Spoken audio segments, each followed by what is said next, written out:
Bon matin, bon midi, bonsoir. On se retrouve pour une nouvelle et épique vidéo sur One Piece.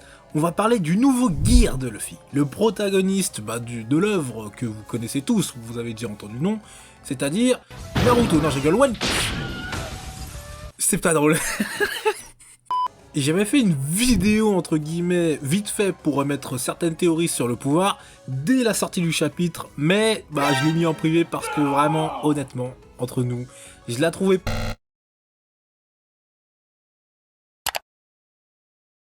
claqué au sol. Enfin bref, aujourd'hui on parle du Gear 5 et on va en parler en long, en large et en travers. C'est parti.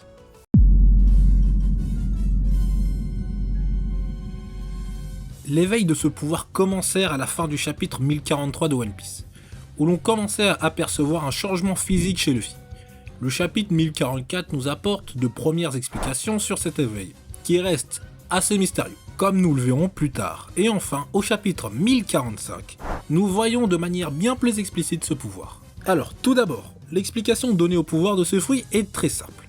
L'utilisateur possède les pouvoirs les plus ridicules, en augmentant la liberté de l'utilisateur, étant seulement limité par l'imagination de celui-ci, étant non un Paramecia, mais un Zoan. Information qui sera importante pour la suite.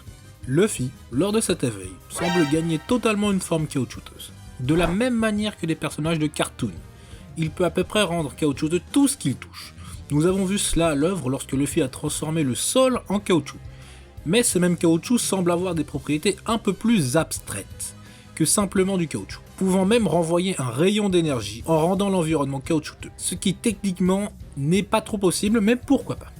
Les pouvoirs caoutchouteux augmentent exponentiellement bien évidemment, à un tel point que Luffy peut se transformer en géant, et même garder sa physiologie caoutchouteuse, même en étant frappé avec du haki. Deuxième effet du Gear. En effet, il semble rendre l'environnement un peu plus cartoonesque, en générant des réactions et des effets propres à des personnages de cartoon, comme le montrent Kaido et les autres. De la même manière, Luffy possède des gimmicks propres à des personnages de cartoon. Sa façon de courir, de donner des coups et réagir semble être ce tout droit sorti d'un cartoon. Lui de côté, Nami, Kid, Law et tous ceux réagissant à cause de Luffy semblent comme cartoonisés. Comme si le fruit rendait l'environnement absurde. Mais chercher une explication cohérente à cela ne nous mènera à rien, en tout cas pour l'instant. Troisièmement, il semble y avoir un certain prix à ce pouvoir. Luffy, lorsque sa transformation s'est finie, a commencé à littéralement partir en couille, sérieusement. Kaido note d'ailleurs qu'il était littéralement en train de crever. Cependant, ce même pouvoir est capable de le régénérer, ah bon et dans quelque sorte le ressusciter. Encore une fois, Luffy allait mourir, mais en entendant ses battements de cœur, il retrouve la forme. C'est quand même assez incroyable, hein.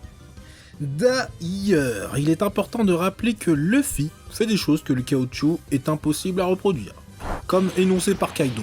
Donc, on peut en conclure un petit peu que le pouvoir en lui-même n'est pas issu du caoutchouc, mais d'autre chose. Mais du coup, de quoi? Et c'est ce qu'on va voir juste après.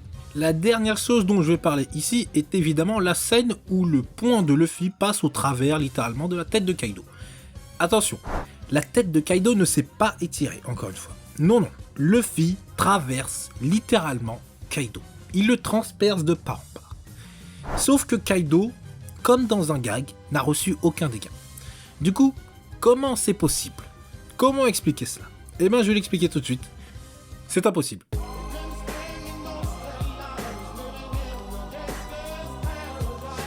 Dans cette même lignée, nous avons aussi Luffy capable de courir sur l'air, laissant une traînée de feu derrière lui. Encore une fois, quelque chose propre à un carton. Cette scène est différente, bien évidemment, elle est différente des autres scènes où Luffy se propulse dans l'air quand il est en Gear 4. Il ne court pas sur l'air, et ne laisse encore moins une traînée de feu sur son chemin. Ce qu'il fait actuellement en Gear 5 n'a justement aucun sens. Là vient ma propre théorie à propos du pouvoir, et je vais utiliser des points précis que j'ai énoncés plus tôt. C'est-à-dire l'incohérence d'un Zoan pouvant manipuler l'environnement, le côté cartoon que ce pouvoir engendre, et le fait que Luffy fait des choses que le caoutchouc ne peut pas faire.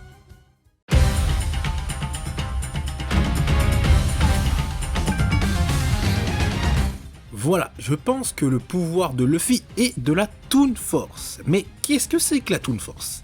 Comme le nom l'indique, c'est l'utilisation des pouvoirs et caractéristiques de cartoon, c'est-à-dire l'irrationalité et le non-sens que ces personnages de cartoon font sans aucune explication, manipulant la réalité. Bien évidemment, il y a plusieurs échelles de Toon Force. Un personnage possédant ça n'est pas invincible. Du coup, c'est quoi le lien avec Luffy? Eh bien, c'est très simple. Quoi? Qu'est-ce qu'il y a? T'es paumé? Tu veux un renseignement? Le pouvoir de Luffy n'est pas le caoutchouc, mais plutôt la Toon Force. J'ai choisi entre guillemets de l'appeler comme ça, mais de base c'est juste un axe, c'est-à-dire un pouvoir qui arrive couramment dans la fiction. Quand je dis Toon Force, voyez plutôt ça comme le pouvoir du gag. Ouais, c'est bien le pouvoir du gag, voilà. Celle-ci transformant passivement Luffy en un personnage de cartoon, entre guillemets, ou plutôt lui donnant leurs caractéristiques. La première hypothèse repose sur le fait que le personnage de cartoon ont une nature un peu élastique. J'y reviendrai lors de la partie finale, c'est très important, n'oubliez pas. Cela basé sur l'imagination de l'utilisateur. Luffy, supposé être un homme caoutchouc, bon c'est un fake maintenant, on le sait, réalise des choses impossibles à faire pour le caoutchouc. Pourquoi ? Car son pouvoir est basé sur l'imagination, entre guillemets. Il pense pouvoir faire ça, la Toon Force, si vous vous souvenez, c'est le pouvoir du gag, n'oubliez pas, lui permet d'accomplir cela. Et pour l'éveil, ce pouvoir augmente. D'ailleurs, Luffy note bien lors de son Gear 5, je peux maintenant faire tout ce que je souhaitais, c'est mon apogée, c'est le Gear 5. En conclusion, cette manière gag dont Luffy se bat est actuellement ce qu'il souhaitait faire. Et le pouvoir de Luffy serait basé plus sur quelque chose de cartoonesque, en tout cas ayant un lien avec les cartoons.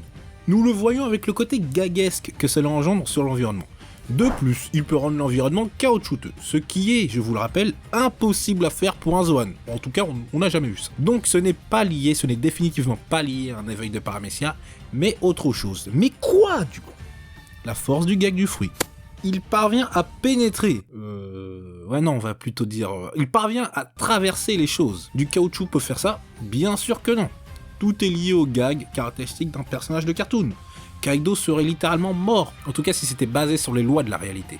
Et mon dernier point, en anglais, le procédé des dessins de cartoon se nomme The Rubber House Animation, le procédé de dessin des personnages de cartoon. Vous voyez les procédés d'animation de Disney à l'époque, avec les dessins animés genre Mickey et tout. Vous voyez comment les personnages sont élastiques, sont malléables, etc.